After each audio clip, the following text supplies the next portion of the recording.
अच्छा, गंगा का कंप्लीट हो गया। लिखवाना क्या है इसके अंदर? इसके अंदर नहीं लिखवाना। राजस्थान का मैदान, पंजाब हरियाणा का मैदान, गंगा का मैदान, थोड़ा सा रहा था ब्रह्मपुत्र का मैदान।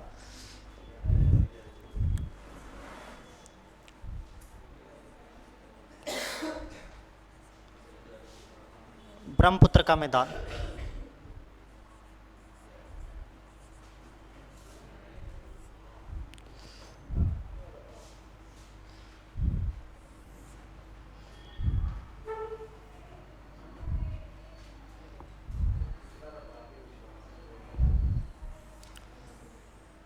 सिंपल सा, कुछ नहीं है इसके अंदर।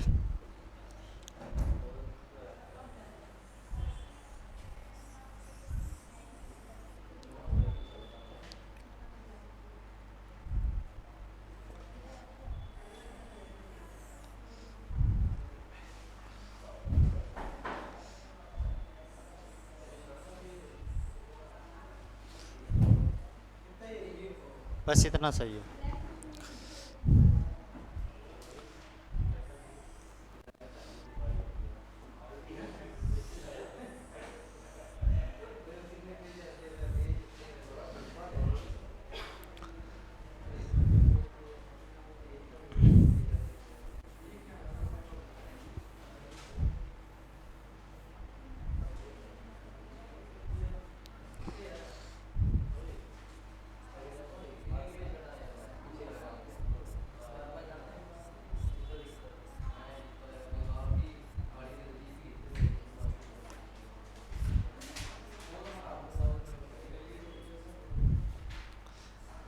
बना लेना जल्दी से अभी।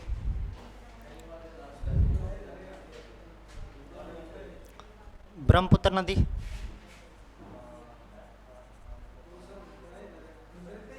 हाँ जी, इतना ही है।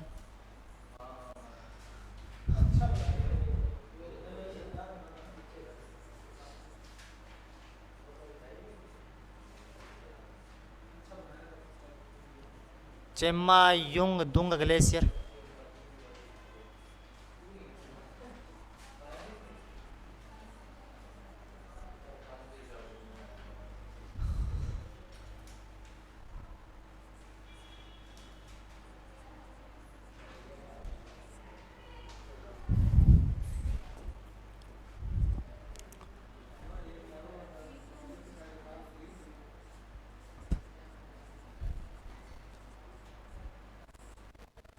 यांगपांग दर्रा।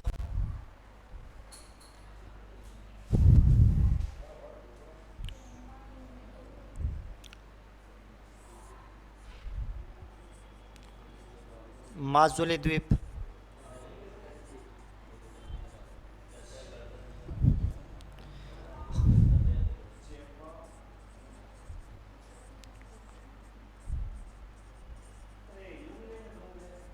चेम्मा युंग दुंग।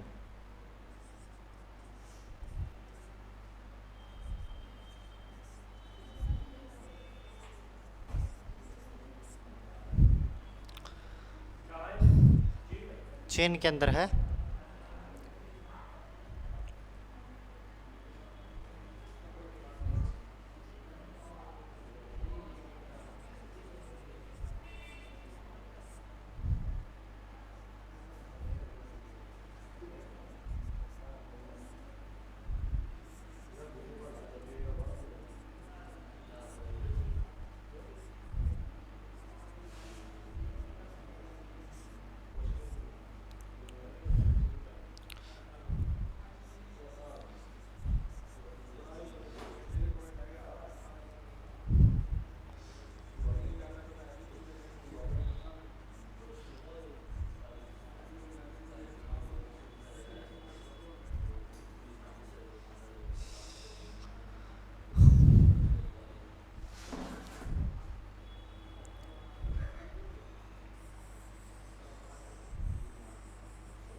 बना लो एक।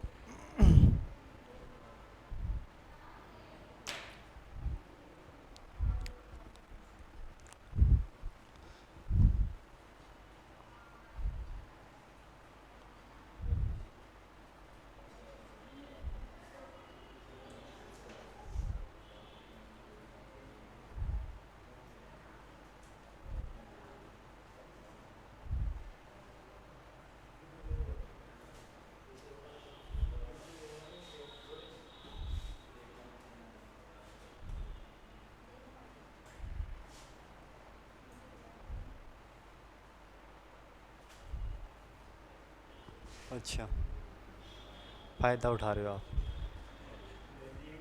हम्म। अब मेरे को ब्लैकमेल करोगे कहीं पे? ब्लैकमेल करोगे आप मेरे को?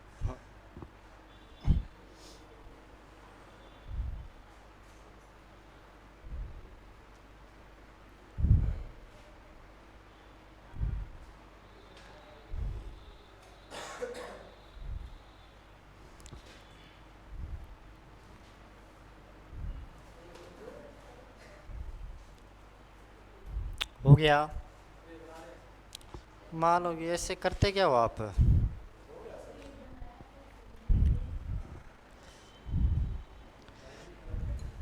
लो, कच्ची पेंसिल चाहिए तो एक। किसकी है? चाहिए किसी को? आपकी है? लो, काम आ जाएगी।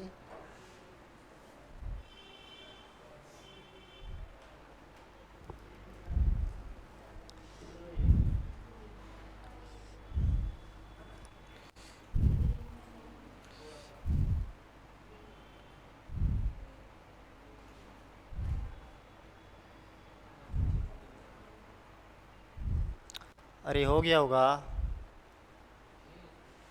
ऐसे करते क्या हो आप?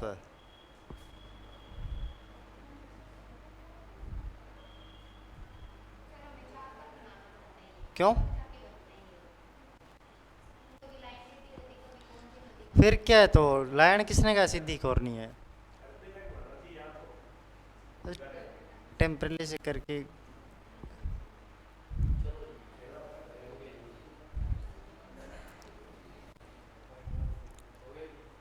अब से डायग्राम में बनाए बंद करेंगे, आप टाइम ज़्यादा लगाते हो। अच्छा, डायग्राम करने बिना मज़ा भी नहीं आता।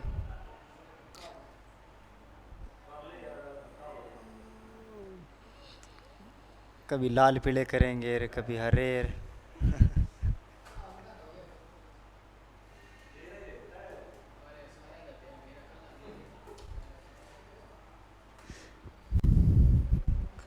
अरे आपने बना लिया क्या? ठीक है।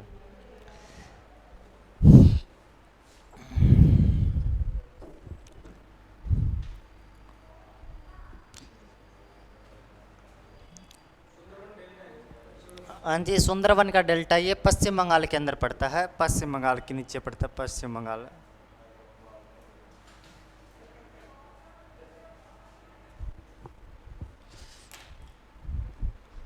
पश्चिम बंगाल। हुगली नदी। हाँ, हुगली नदी भी जाती है इसमें।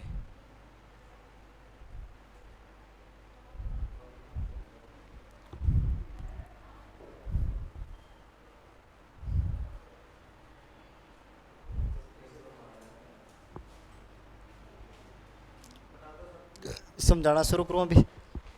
याद रखने वाली तो एक आधी बात है, बाकी सब की आपको वापस आ जाएगी घूम फिर के। ब्रह्मपुत्र का मैदान कौन सी नदी के द्वारा तैयार किया जाएगा? ब्रह्मपुत्र नदी का उद्गम होता है चीन से, चेमा युंग दुंग ग्लेशियर से। ब्रह्मपुत्र को चीन के अंदर सांगपो नदी कहा जाता है, लिखना नहीं है क्योंकि अपने नदियों के अंदर लिख लेंगे। ब्रह्मपुत्र को चीन में सांगपो नदी के नाम से जाना जाता है। ब्रह्म सांगपो, सांपो नहीं है, सांपो, सांगपो नदी। अच्छा, ब्रह्मपुत्र भारत में प्रवेश करती है, अरुणाचल प्रदेश, इस साइड में अरुणाचल प्रदेश राज्य पड़ता है। यहाँ पे जो दर्रा पड़ता है उस दर्रे का नाम यांगपांग दर्रा। इस दर्रे से प्रश्न एक बार पूछा गया था। ब्रह्मपुत्र नदी भारत में कौन से राज्य से प्रवेश करती है? यांगपांग दर्रे से, कोई अरुणाचल प्रदेश से प्रवेश करती है। और दर्रा कौन सा था? यांगपांग दर्रा। अच्छा, यहाँ से ओकियाती, यहाँ पे सारा हिमालय प्रदेश पड़ता है। पठारी प्रदेश पड़ता है, पर्वतीय पर्वत है। अरुणाचल प्रदेश में फिर भी पठारी पर्वत है, इसके अंदर बहुत सारे पर्वत है, दोनों साइडों के अंदर है, ऊपर से होकर बहकर आती है।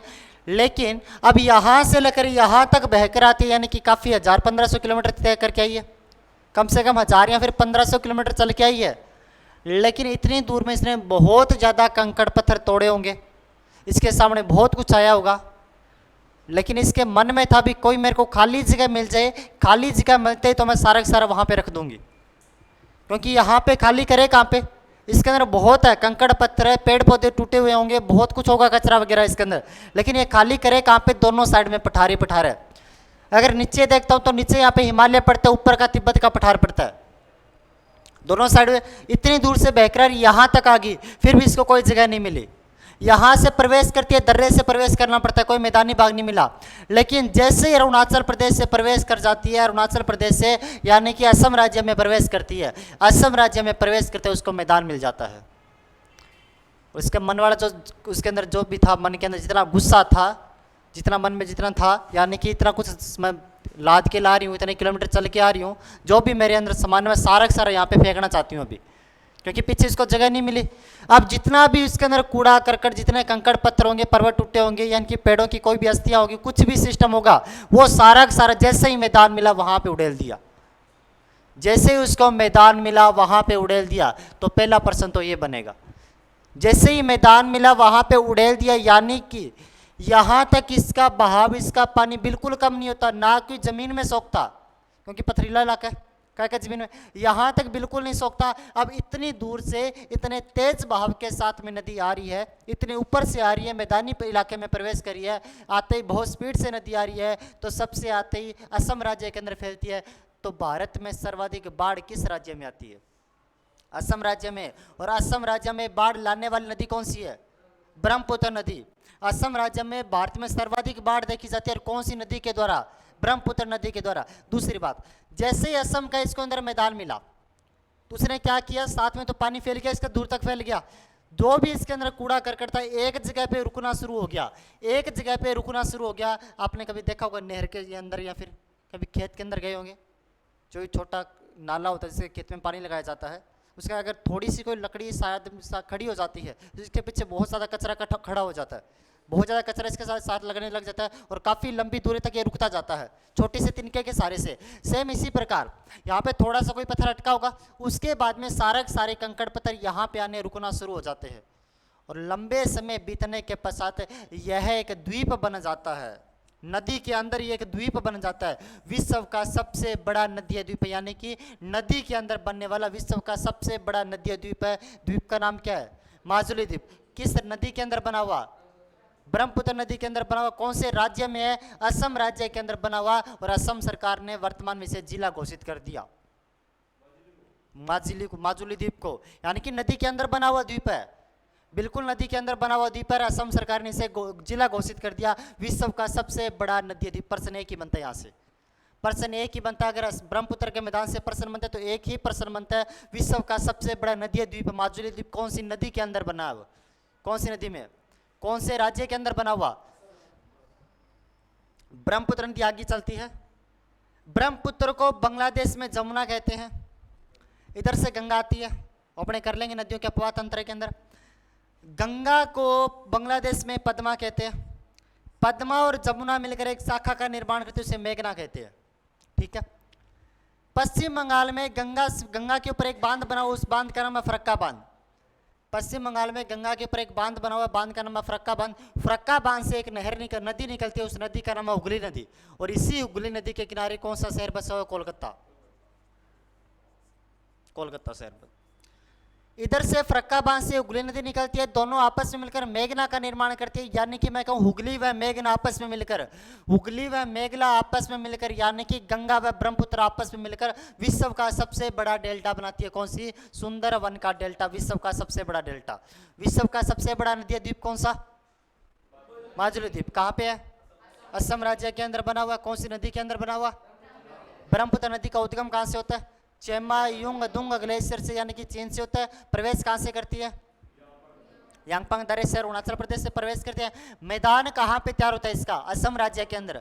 मैदान कहाँ पे तैयार होता है? असम राज्य के अंदर इसका मैदान तैयार होता है। ब्रह्मपुत्र को बांग्लादेश में जमुना, गंगा को बांग्लादेश में पद्मा, आपस में मिलकर मेघना, फरक्काबाद से उगली, मेघना व उगली आपस में मिलकर विश्व का सबसे बड़ा डेल्टा कौन सा डेल्टा? सुंदरवन का डेल्टा बनाते हैं। ये आपका ब्रह्मपुत्र का मैदान हुआ। 4 बातें इसके ऊपर लिखवा देता हूँ। क्या बस एक बात नहीं, अलग से नहीं है, 2-3 बातें यहाँ पे नोट करके डाल लो, वरना आप नहीं पढ़ोगे, बुढ़ापे में काम आएगा आपके।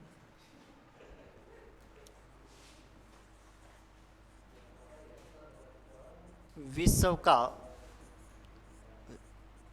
सबसे बड़ा नदीय द्वीप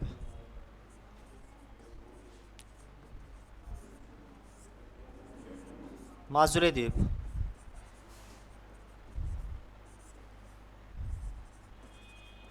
ब्रह्मपुत्र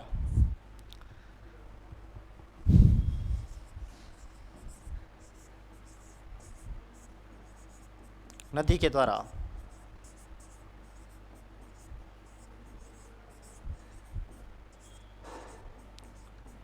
तैयार किया जाता है।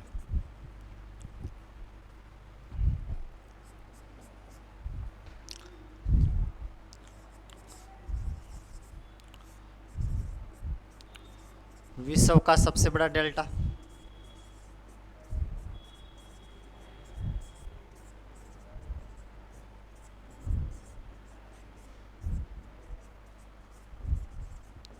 सुंदरवन का डेल्टा।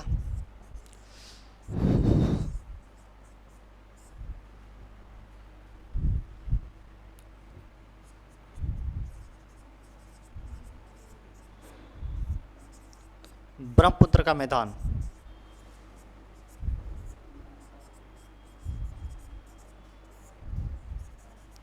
मुख्यतः असम राज्य में बनता है।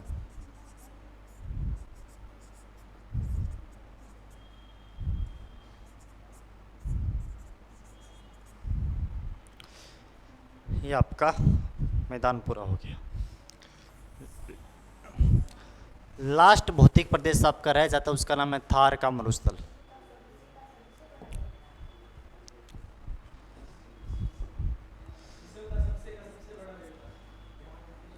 क्या लिखा था? विश्व का सबसे बड़ा, अच्छा, विश्व का सबसे बड़ा, तो ठीक है।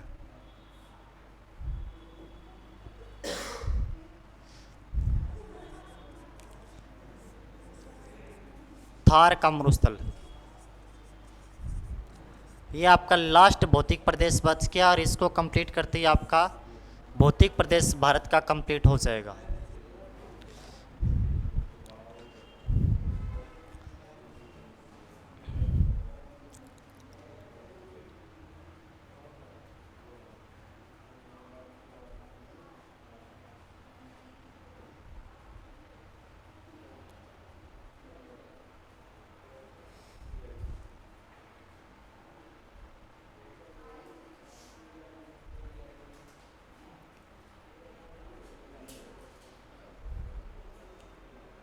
उतार लिया होगा।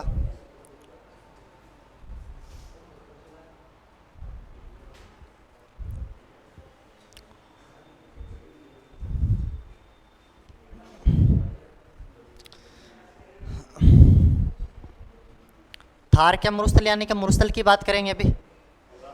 राजस्थान के मरुस्थल के ज़्यादा नहीं है, बस 10 एक लाइनें लिखनी है, आपका टॉपिक कंप्लीट हो जाएगा। ये सिर्फ थार के मरुस्थल के अंदर 10 ही बातें हैं। क्या? हाँ, वो राजस्थान के अंदर है। थार का मरुस्थल अपने को यहाँ से क्या याद रखना, भारत के लेवल पे याद रखना है अपने को भी। थार का जो मरुस्थल है भारत में कौन सी साइड में, उत्तर पश्चिम में पड़ता है। भारत के 4 राज्यों में पड़ता है। भारत व पाकिस्तान के अंदर है। भारत में इसका 85% है, पाकिस्तान में इसका 15% है। यह मरुस्थल खारे पानी की झीलों के लिए प्रसिद्ध है। थार का मरुस्थल विश्व में सर्वाधिक जनसंख्या वाला मरुस्थल है। थार का मरुस्थल विश्व में सर्वाधिक जैव विविधता बायोडाइवर्सिटी के लिए प्रसिद्ध माना जाता है। थार के मरुस्थल में सर्वाधिक विश्व की जनसंख्या घनत्व पाया जाता है और सर्वाधिक गर्म भी रहता है। और राज्य भारत के अंदर सर्वाधिक तापांतर के अंतर देखा जाता है। सर्वाधिक तापांतर वाले अगर कोई स्थान देखा जाता है ताप का अंतर, यानी कि आपको देख पता होगा मरुस्थल जितनी जल्दी ठंडा होता है उतनी जल्दी ही गर्म होता है, यानी कि जितनी जल्दी गर्म होगा उतनी ही जल्दी रात को ठंडा हो जाएगा। दिन में बहुत ज़्यादा गर्म होगा, रात को उतना ही ठंडा होगा, यानी कि ताप का अंतर। अगर दिन में चलना, यहाँ का ताप का अंतर दिन में यहाँ पे 22 डिग्री है, 22 का 42 डिग्री है, तो रात में आपको 0 डिग्री के आसपास मिलेगा ताप का अंतर, यानी कि 42 डिग्री ताप का अंतर। अपने देखते हैं तो अपने क्या गंगानगर की बात करता हूँ तो दिन में आपको 40 मिल सकता है, तो रात को आपको ज़्यादा से ज़्यादा 22 ही मिल सकता है, 22-25 के आसपास, यानी कि यहाँ पे अपने को 15-18 का अंतर देखने को मिलता है, यहाँ पे 42-42 का अंतर देखने को मिलता है। और ठंडा भी हो जाता है, इतनी जल्दी ठंडा हो जाता है जितनी जल्दी ये गर्म होता है। ठीक है, ये पूछा जाता है राजस्थान के अंदर, तो भी राजस्थान की भारत का ऐसा कौन सा स्थान है जहाँ पे सर्वाधिक तापांतर देखा जाता है, ताप का अंतर देखा जाता है, वो कौन सा मरुस्थल का स्थान पड़ता है। ठीक है, इसकी 4-5 से बातें लिख दे, बस फैक्ट है, कोई समझने वाला होगा मैं समझा दूंगा, बाकी 10 से एक फैक्ट है इसके अंदर लिखना बस। जब राजस्थान पढ़ा जाता है तब बहुत बारीकी से पढ़ा जाता है इसको लिखना। थार का मरुस्थल, थार का मरुस्थल भारत व पाकिस्तान में फैला हुआ है।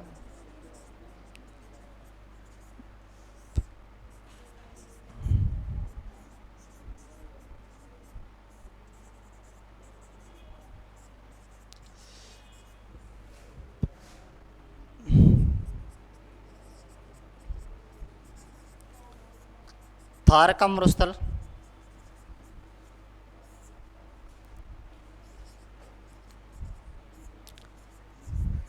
भारत में 85% व पाकिस्तान में 15% फैला हुआ है।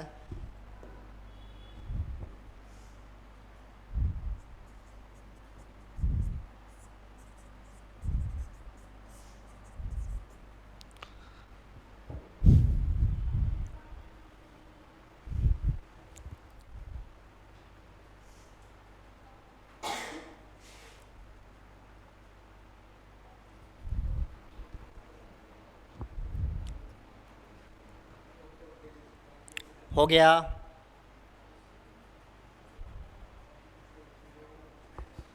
थार का मरुस्थल भारत और पाकिस्तान में फैला हुआ, थार का मरुस्थल भारत में 85% है व पाकिस्तान में 15% फैला हुआ है, लिख लिया होगा।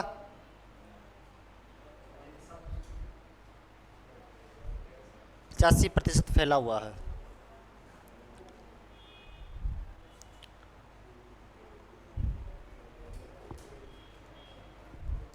अरे जब मैं लिखता हूँ आप उस समय क्या करते हो, उसके बाद भी लिखते रहते हो। अच्छा, जैसे मैं साथ साथ बोलता हूँ लिखता रहा करो। अच्छा, थार का मरुस्थल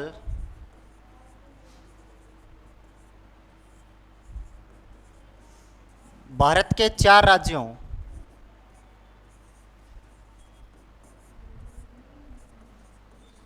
गुजरात,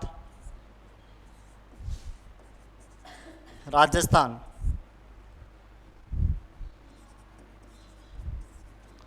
पंजाब व हरियाणा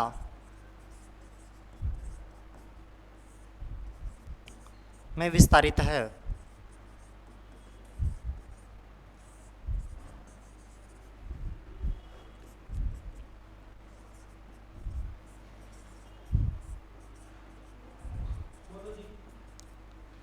थार का मरुस्थल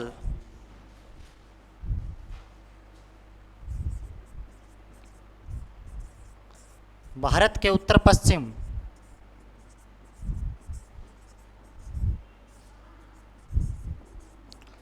सीमा पर स्थित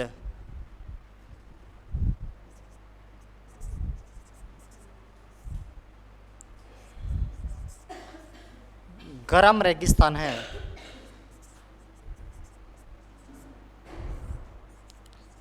रेगिस्तान और मरुस्थल में क्या फर्क होता है, क्या एक ही होता है, बताना मेरे को। रेगिस्तान और मरुस्थल, रेगिस्तान में टिब्बे होते हैं, मरुस्थल में उसमें डिब्बे होते हैं। दोनों मैं पूछ रहा हूँ एक ही होता है या फिर अलग अलग होता है? वो तो मेरे को भी पता, भी नाम में अंतर है कि इसमें पानी नहीं होता। मरुस्थल में इसमें होता है पानी। अच्छा, मरुस्थल में धोरे होते हैं।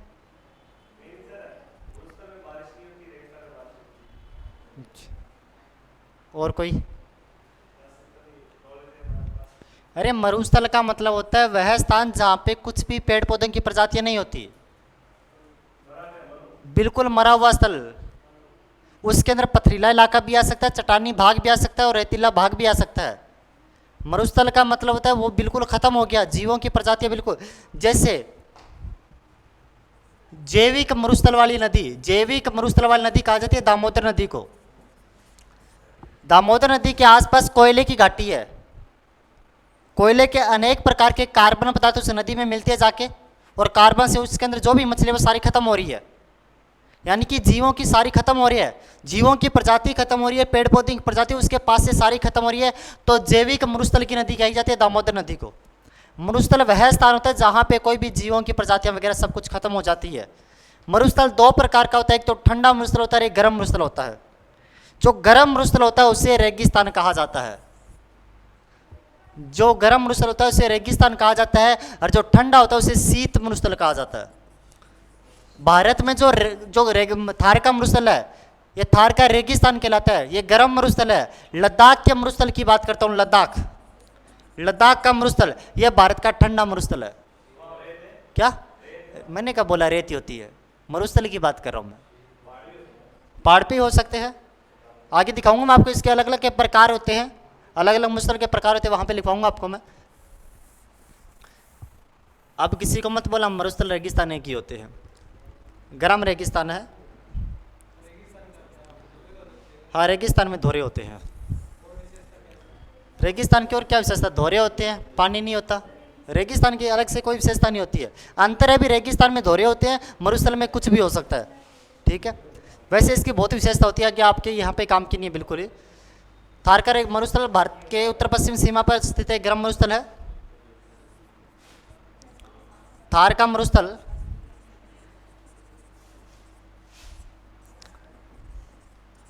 भारत में खारे पानी की झीलों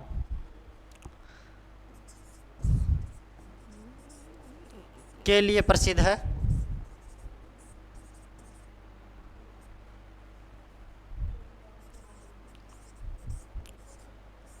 काबोद झील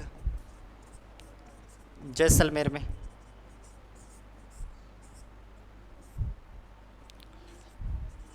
पचपदरा झील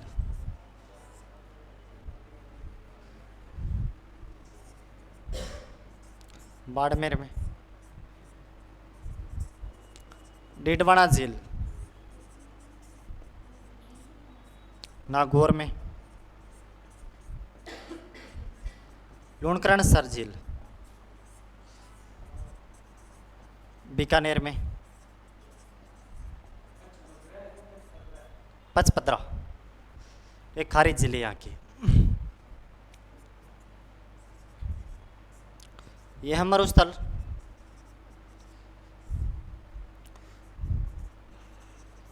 विश्व में सर्वाधिक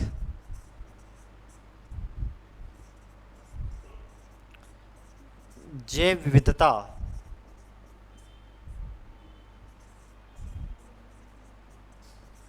के लिए प्रसिद्ध है।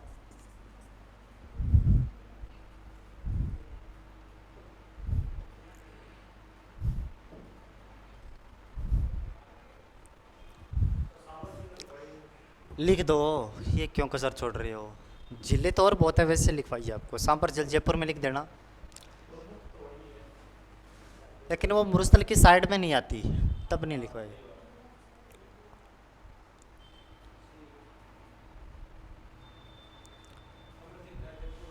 जयपुर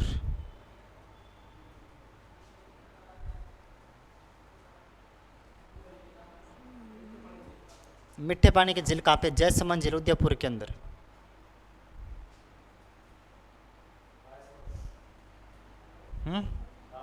राजसमंद झील राजसमंद के अंदर ही है। पुष्कर झील अजमेर के अंदर है। कोलाई झील बीकानेर के अंदर है। क्या? जयसमंद उदयपुर के अंदर है। हो गया? अरे आपका हो गया क्या? आपके पीछे वाले लिख रहे हैं अभी। ठीक है। जैव विविधता के लिए प्रसिद्ध है।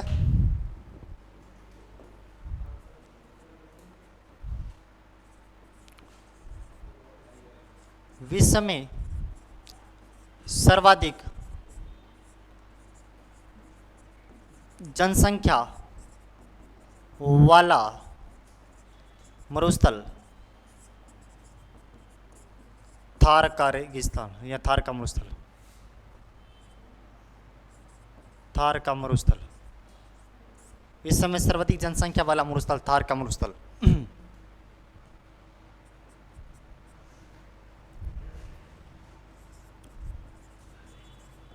मरुस्थल 3 प्रकार के होते हैं।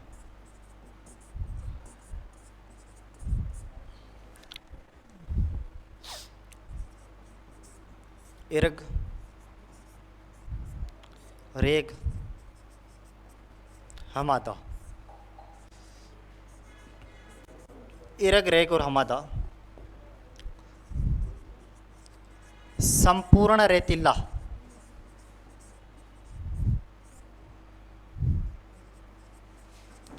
संपूर्ण पथरीला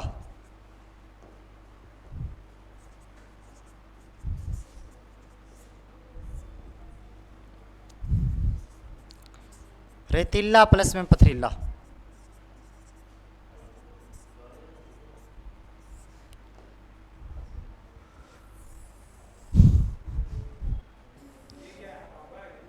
हमादा। इर्ग, इर्ग, रेगर, हमादा।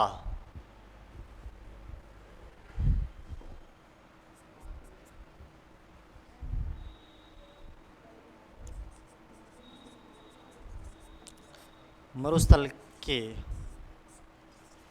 विभिन्न मरुस्थल की विभिन्न आकृतियां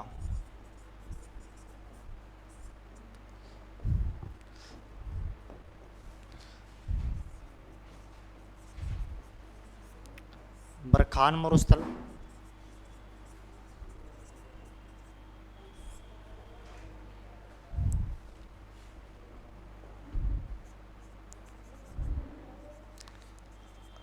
अर्धचंद्राकार आकृति में चंद्राकार आकृति वाले मरुस्थल,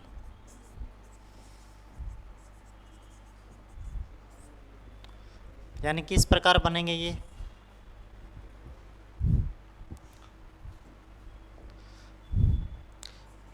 अनुप्रस्थ मरुस्थल,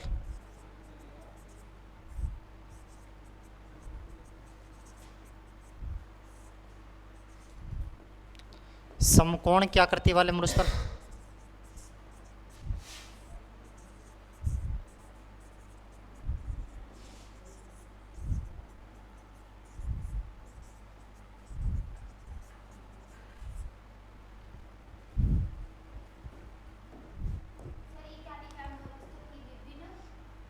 आकृतियां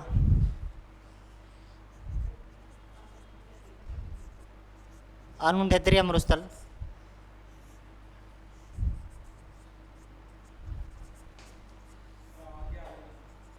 क्या?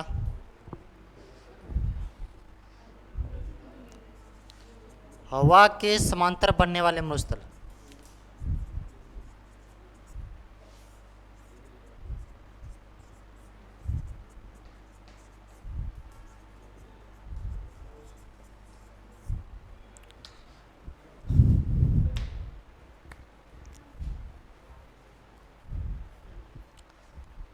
हवा के समांतर बनने वाला मरुस्थल।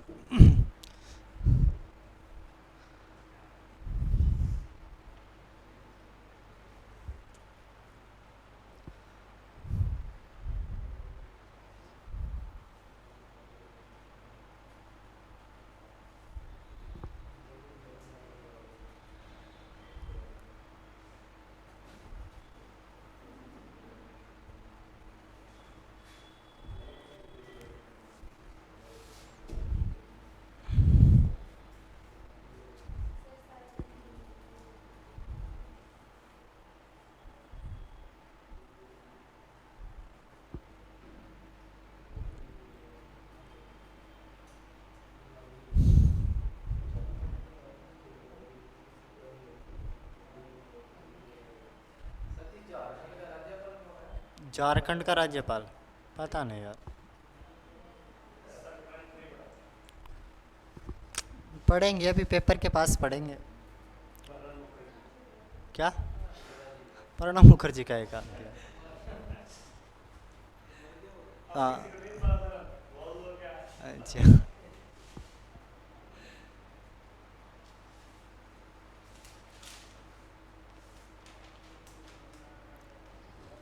हो गया।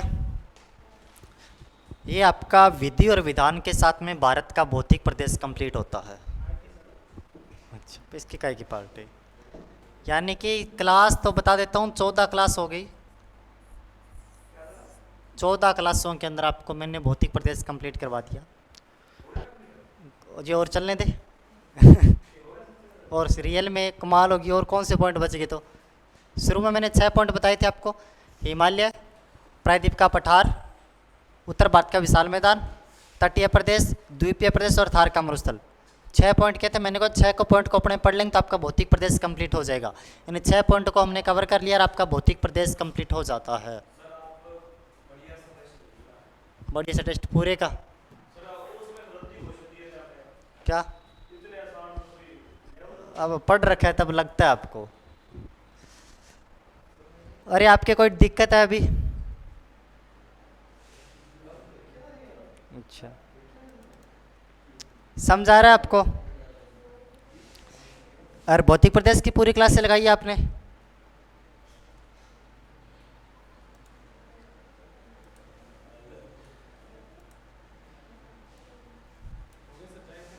क्या?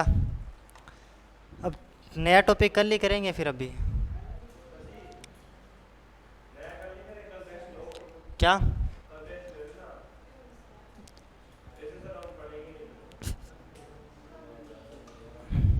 हम्म, कल क्या?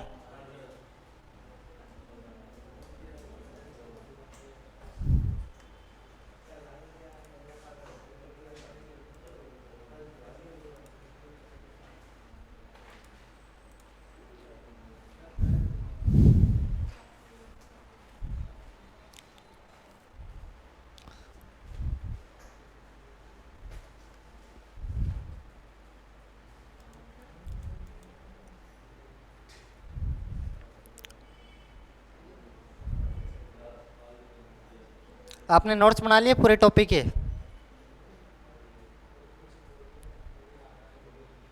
आपका टेस्ट कब लें अभी?